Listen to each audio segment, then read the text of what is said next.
Hey, what's going on, everybody? Welcome back to the channel. Today is a very, very special day because it's the first video that I've done since I got back from the hospital. We literally just got back home, unpacked the car, and got our brand new baby girl out of the car. First time out of the hospital. We've been there since Thursday, and baby Riley Elizabeth is now home. And man, everybody's healthy. Mama's doing well. Baby's doing well. A little bit fussy at night, so we got a little bit of sleep deprivation going on, but we couldn't be happier. It is really, really special, man. What everybody is saying about being a parent, so far in the last 4 days, I'm feeling it, and really, really excited. So just wanted to announce that. She was 8 pounds, 3 ounces, best 8-pounder I've ever caught in my life. And we're really excited for all the adventures we're going to have with little Riley. So that was the first announcement. The second one is I need to give a big shout out to Jeff Gustafson for winning the Bassmaster Classic. Gussy is a awesome dude. I don't know him all that well, but he's part of the Z-Man team. And the interactions that I have had with him and everybody I've talked to, he is just an awesome, awesome guy. So really, really glad to see him take the classic win, and he did it all off of one bait. He caught 12 smallmouth, which people were saying it can't be duplicated what he did on Fort Loudon Tellico the last time. You know, he won an Elite Series event, his first Elite Series event that he won, and he won it off of that style of bait, that style of fishing that has a lot of different names. Miki, Ned Miki, moping, I think is what they call it. I've heard a couple guys say mopping, but it's spelled moping, so I'm not sure exactly which one it is. Also, tight lining, a lot of people call it. I think Gussy was calling it hanging the minnow. But essentially what he was doing this week, which is not a terrible surprise. If you're going to go after smallmouth in eastern Tennessee, this rig right here has been catching fish for a very, very long time. And as you can see here, it's a very simple rig. You've got a small jerkbait style bait. This right here is the StreakZ 3.75 from Z-Man. Okay, and then you've got some type of jig head that allows this bait to hang horizontally like this in the water column. So it's a very slow, methodical presentation.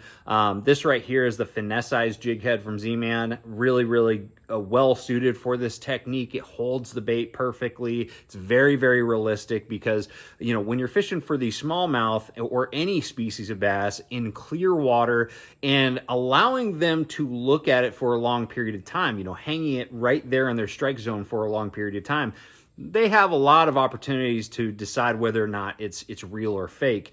And so you want something that's super ultra realistic. And it's also got this great little hook keeper. You can actually see, or the hook bait keeper, you can actually see it through the plastic there probably. And then also this this nice sharp light wire hook. It's not actually too light wire, but essentially, and while I was in the hospital, taking care of our baby girl, I really didn't get a ton of time watching live, but I did get to watch live the final day especially. And one of the cool things that Bassmaster did is they actually hooked up to his screen for his forward-facing sonar, and so we got to see all of the action. You got to see exactly how he was fishing this bait.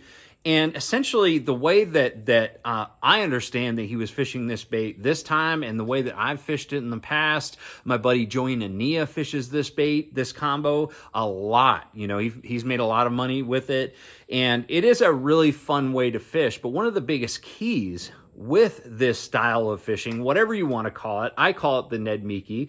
That's a term that my buddy Joey Nania coined a few years ago. But essentially what I like to do is I fish it very similar to a drop shot vertically.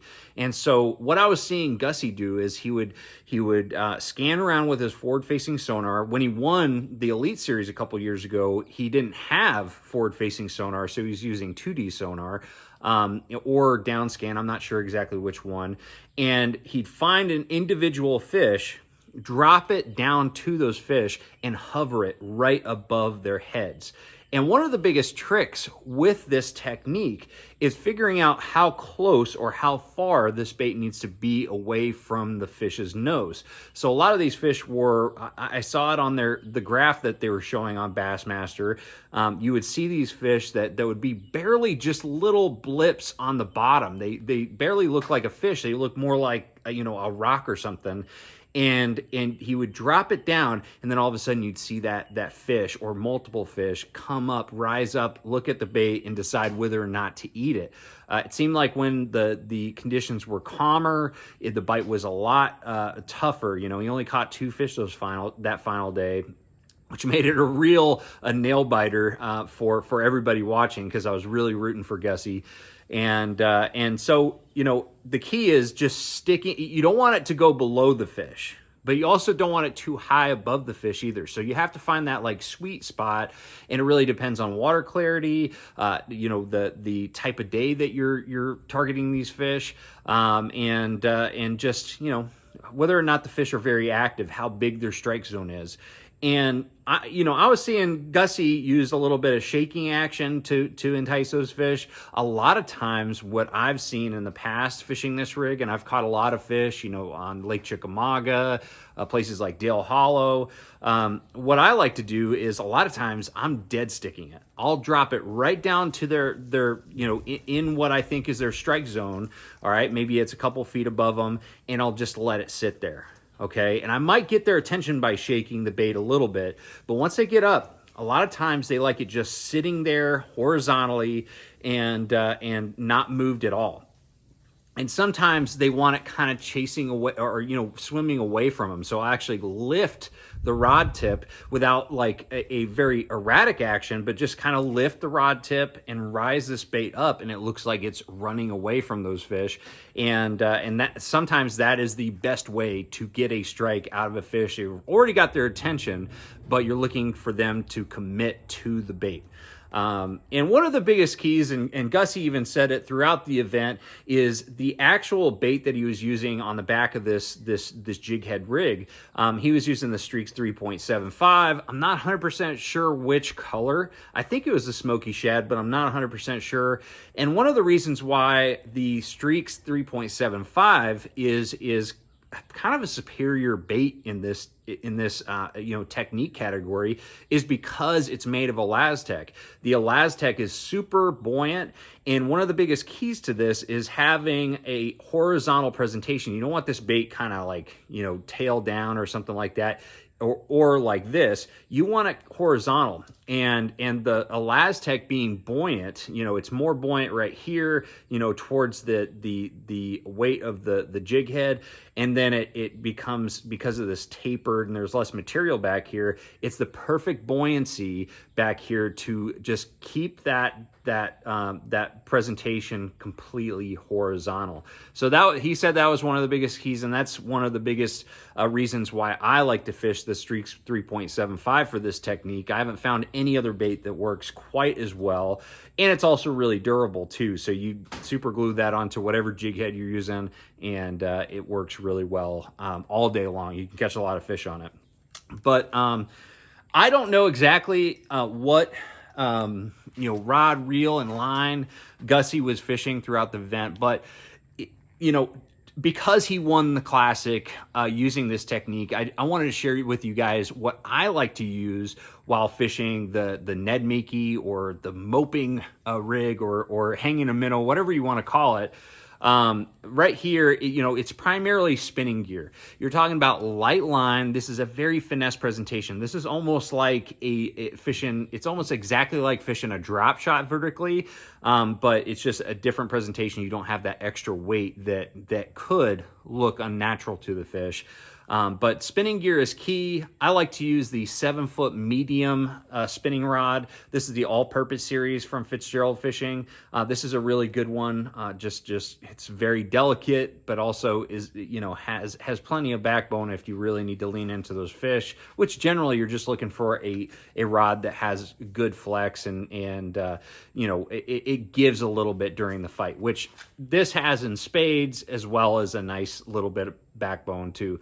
And as far as the spinning reel, I usually use the S3000 or S4000 spinning reels from Fitzgerald, but usually use the S4000. I just like that one a whole lot better overall because of the spool capacity.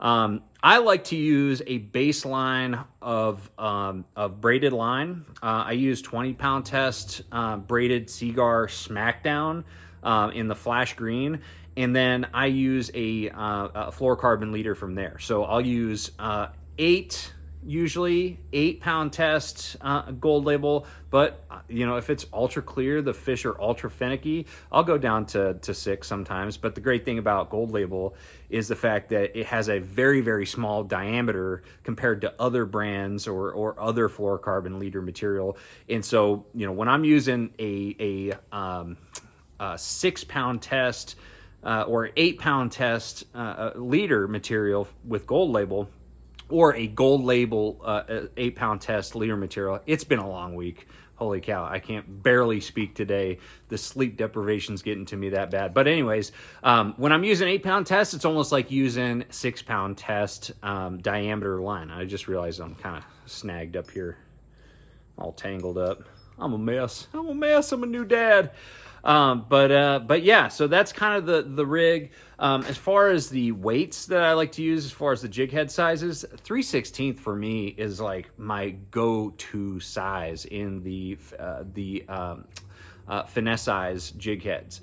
That one right there is just heavy enough for me to have good control of it, but not too heavy to where it's giving the bait too much action and falling too fast. And so anyways, guys, that is pretty much what Gussy won off of, is this presentation right here. Obviously, we'll learn more about exactly what he used as far as tackle and all that stuff, but definitely one of the biggest keys with this technique, and to me, it's very, very necessary for a consistent success with the hanging a minnow or the Miki rig or the Ned Miki rig, is actually using your electronics to find these fish. So I think probably what his scenario was is he was looking for little irregularities in an area, looking for those smallmouth. Maybe it's a creek channel bend or just a creek channel drop, something like that. Looking for individual or groups of fish with his down scan, side imaging, that sort of thing. And then once he gets on the troll motor, he was using forward-facing sonar to really pick those areas apart and fish for individual fish. And so it requires a lot of skill to do, but it can be a very, very fun technique. And I know that there's a lot of people that talk about forward-facing sonar like it's the worst thing that's coming to bass fishing. But to me, my take on it is that it is another tool. It's a fantastic tool for breaking down new areas, fish in areas that we never really targeted before. And Gussy did it to perfection this week. So if you've got electronics on your boat, whether it's 2D sonar, down scan, or forward-facing sonar on the bow, this can be a really good technique to go out there and target individual fish, and it's a lot of fun. And obviously, it's a huge money winner, because the last 2 times Gussy was at Fort Loudon Tellico, he's won $400,000 with this exact rig. So anyways, guys, that's just my take on the winning technique for the Bassmaster Classic in 2023. Again, a big shout out to Gussy. From what I gather from everybody and my interactions, he is one awesome dude, and he won the biggest prize in bass fishing. So congrats, man. So anyways, guys, thank you guys for watching, and thank you guys for all the messages and everything for as far as the birth of our first child. It's been a whirlwind, but I'm really excited to be a dad. So anyways, thanks for watching. I'll see you out on the water.